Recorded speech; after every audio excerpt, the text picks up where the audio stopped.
طلع البدر علينا من ثنيات الوداع وجب الشكر. اس میں سب سے بڑی ذمہ داری ہے بچوں کے والدین کی، کیونکہ بچے تو بچے ہوتے ہیں. والد کو چاہیے کہ اپنے چھوٹے بچے کو جب بھی کہیں لے کر جائیں تو اپنے ساتھ رکھیں. اگر وہ کہیں کھیلتا بھی ہے تو اس پہ نگرانی رکھیں کہ وہ بڑوں میں نہ کھیلے. اور رات میں یہ نگرانی ضروری ہے کہ بچے کو اپنے کزن کے ساتھ ہرگز ہرگز ہرگز نہ سونے دیا جائے ایک ہی بستر پہ. اس کا یہ مطلب نہیں ہے کہ کزن خراب ہوتے ہیں. اگر 10 میں کوئی ایک بھی خراب نکلا تو اس ایک کے شر سے بچنے کے لیے 9 سے مزید احتیاط کی جاتی ہے. مصیبت ہمارے معاشرے میں یہ ہے کہ جب کسی کو یہ کہا جائے نا بھئی یہ کزن ہے اس کے ساتھ بستر پہ نہ سو، تو لوگ کہتے ہیں تو بہت نیک ہے. کل تو میں نے بتایا تھا کہ نیک اور برے کا تو اس سے تعلق ہی نہیں ہے. لیکن اگر مان لو کہ اس میں یہ چیز نہیں ہے تو بھائی پھر تم کل جس سے احتیاط کرو گے وہ کہے گا میں برا ہوں اور وہ اچھا ہے، مجھ سے احتیاط ہوتی ہے اور اس سے نہیں ہوتی، تو اس کا کیا جواب دو گے آپ؟ اس لیے شریعت کا اصول کیا ہے کہ سب سے احتیاط برتی جائے. تو بچے کو کبھی بھی بستر پہ سونے نہ دیا جائے اپنے کزن کے ساتھ جب بچہ 7 سال کا ہو جائے. 7 سال کے بعد سے احتیاط ضروری ہے، چاہے وہ کزن کتنے ہی نیک ہوں کتنے ہی اچھے ہوں. بھائی ایک اصول ہے، ختم، بستر الگ. اسی طرح بچہ اپنے سگے بھائی کے ساتھ تو سو سکتا ہے مگر بہن کے ساتھ نہیں سو سکتا. 7 سال کے بعد بیٹا باپ کے ساتھ تو سوئے، ماں کے ساتھ ایک بستر پہ نہیں سوئے گا. بیٹی ماں کے ساتھ تو سوئے گی، باپ کے ساتھ ایک بستر پہ نہیں سوئے گی. بات آ رہی ہے سمجھ میں؟ اسی طرح بیٹی جب 9 سال کی ہو جائے، یہ خوب اچھی طرح مسائل سمجھ لو، اس میں آپ مجھے فنڈامنٹلسٹ کہو، دقیانوس کہو، جو مرضی کہہ دو، میں اللہ کا حکم آپ کو سنا رہا ہوں. عمل کرنا ہے کرو، نہیں کرنا ہے تو جیسے چل رہے ہو چلتے رہو، ہم سے سوال نہیں ہوگا. بہت بے احتیاطیاں ہوتی ہیں. ہم لوگ ہندو نہیں ہیں، عیسائی نہیں ہیں. مسلمان بننا ہے تو تمیز سے بنو بھائی، نہیں بننا ہے تو پھر انگریزوں کے کلچر کو فالو کرو، وہ بہت ایڈوانس جا رہے ہیں آج کل. بار بار کہتا ہوں یہ کیا نہ ادھر کے نہ ادھر کے. تو جب بیٹی 9 سال کی ہو جائے، بیٹی 9 سال، تو باپ پر یہ احتیاط لازم ہے کہ وہ اس کو پیار کرنے میں احتیاط سے کام لے. بہتر یہ ہے کہ اپنی باڈی کو اس کی باڈی سے دور رکھے. پیار کرنا ہو سر پہ ہاتھ رکھے، بیٹی سر پہ پیار کرے، گالوں پہ یا ہونٹ پہ پیار نہ کرے. 9 سال کی بچی ہو، احتیاط کرے اس سے، یہ احتیاط کی عمر ہے. اور جب بالغ ہو جائے پھر تو ہرگز اس کی اجازت نہیں ہے. کیونکہ مسئلہ یہ ہے کہ باپ اگر بیٹی کو اس طرح سے پیار کرے اور خدا نخواستہ باپ کے دل میں شہوت پیدا ہو گئی، اور اس کی کچھ تفصیل ہے، یہ خود سے فیصلہ نہ کریں، مفتی سے کسی مفتی کے سامنے پوری صورتحال رکھیں. تو اگر یہ شہوت پیدا ہو جائے تو اس بیٹی کی ماں اس باپ پر ہمیشہ کے لیے حرام ہو جاتی ہے. شریعت میں جو سیکچول ریلیشن ہے وہ ایک وقت میں ایک عورت کے ساتھ ہو سکتا ہے. ماں سے ہو گیا تو بیٹی سے نہیں ہو سکتا، بیٹی سے ہو گیا تو ماں سے نہیں ہو سکتا. ایسی اجازت نہیں ہے کہ ادھر بھی اور ادھر بھی، نہ نہ نہ نہ.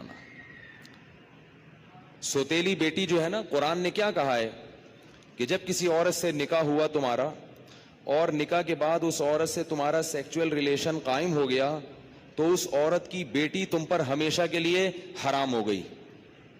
اب اس بیٹی سے کبھی بھی قیامت تک کے لیے نکاح نہیں ہو سکتا. اگر وہ ریلیشن قائم نہیں ہوا اور ریلیشن قائم ہونے سے پہلے طلاق ہو گئی تو بیٹی سے شادی ہو سکتی ہے.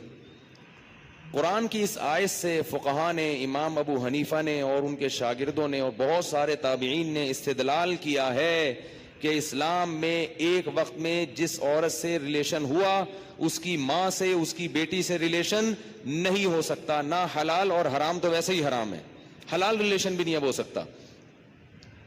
کسی عورت سے جب ریلیشن ہو گیا تو بیٹی سے اب حلال شادی بھی نہیں ہو سکتی, قرآن نے منع کر دیا. کسی عورت سے اگر خدا نخواستہ زنا ہو گیا, اب اس عورت سے تو شادی ہو سکتی ہے, اس کی ماں سے یا اس کی بیٹی سے شادی نہیں ہو سکتی. خوب سمجھ لیں یہ مسئلہ اچھی طرح سے. اسی طرح یاد رکھو کہ اگر داماد نے خدا نخواستہ بہو کے سسر کے ساس کے ساتھ, داماد اور ساس میں کوئی ریلیشن ہوا سیکچول, کس میں؟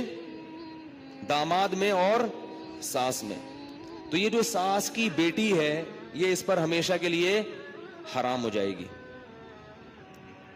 اسی طرح بہو میں اور سسر میں ہو گیا تو یہ بہو اپنے شوہر پہ ہمیشہ کے لیے حرام ہو جائے گی.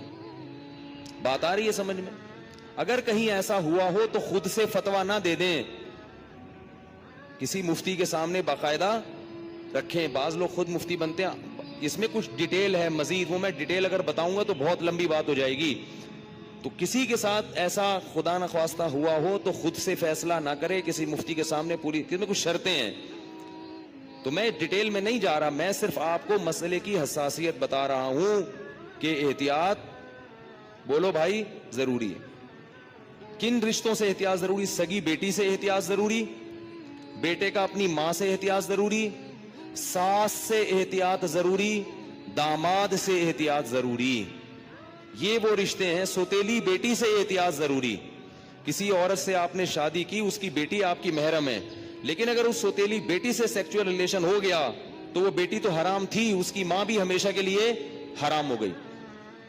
ایسے واقعات آتے ہیں. کسی خاتون سے نکاح کیا, اس کی بیٹی بھی ہے, اب بیٹی سے سر کی مالش کروا رہے ہیں, بیٹی سے پاؤں دبوا رہے ہیں. یہ کیا بے شرمی ہے بھائی؟ جوان بیٹی سے جو ہے نا وہ پاؤں دبوا رہے ہیں, سر کی مالش کروا رہے ہیں. اور بہت سارے ایسے واقعات آتے ہیں, فون آتے ہیں کہ جی جوان بیٹی تھی, اس سے ایسے میں کر رہا تھا تو مجھے شہوت پیدا ہو گئی, میں کیا کروں؟ کیا کریں بھائی, آپ کی بیوی حرام ہو گئی, اور کیا کرو حضرت؟ یہ کیا, مجھے تو پتہ ہی نہیں تھا.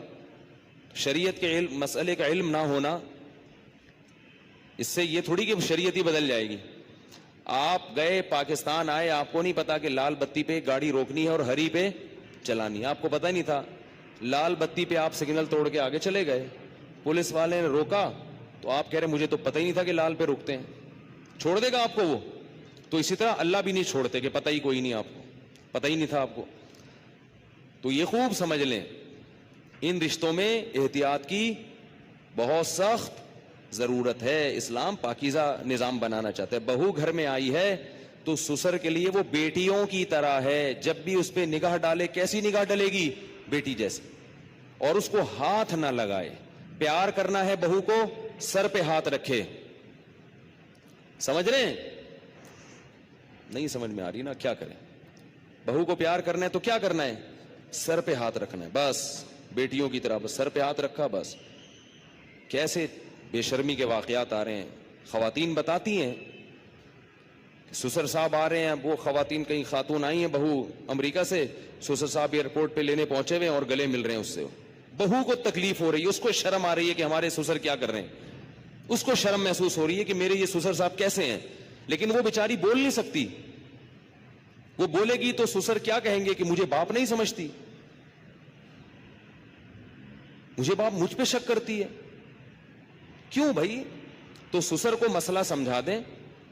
میں یہ نہیں کہہ رہا کہ وہ بیچارہ غلط ہوگا, ہو سکتا ہے وہ بیٹیوں ہی کی طرح گلے مل رہا ہو, اور ہر ایک کی سوچ غلط نہیں ہوتی, کسی سے بدگمان ہونے کی اجازت نہیں ہے.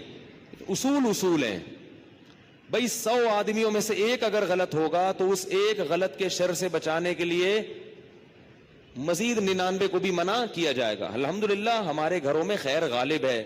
سسر بہو کو بیٹیاں کی طرح سمجھتے ہیں, بہویں سسر کو باپ کی طرح سمجھتی ہیں. ہمارے معاشرے میں ابھی شر کا عنصر کم ہے, خیر اس معاملے میں الحمدللہ غالب ہے, مگر یہ غالب ہی رہے تو اچھا ہے. اگر یہ بے احتیاطیاں ہوئیں تو خیر کم ہو جائے گی اور شر غالب آ جائے. تو اچھے اور خاندانی لوگوں کے ہاں یہی ہوتا ہے کہ بہویں اپنے سسر کے سامنے ذرا لپٹ کے بیٹھتی ہیں, چادر وادر سر پہ لے کے بیٹھتی ہیں. ایک تقدس ہوتا ہے, ایک رشتہ ہوتا ہے. اسی طرح یاد رکھو, بہو کے لیے, سسر کے لیے یہ غلط ہے, جائز نہیں ہے کہ وہ بہو کے کمرے میں بغیر پرمیشن کے داخل ہو جائے. یہ بھی ہوتا ہے. سسر صاحب کیا کرتے ہیں, شادی ہوئی ہے,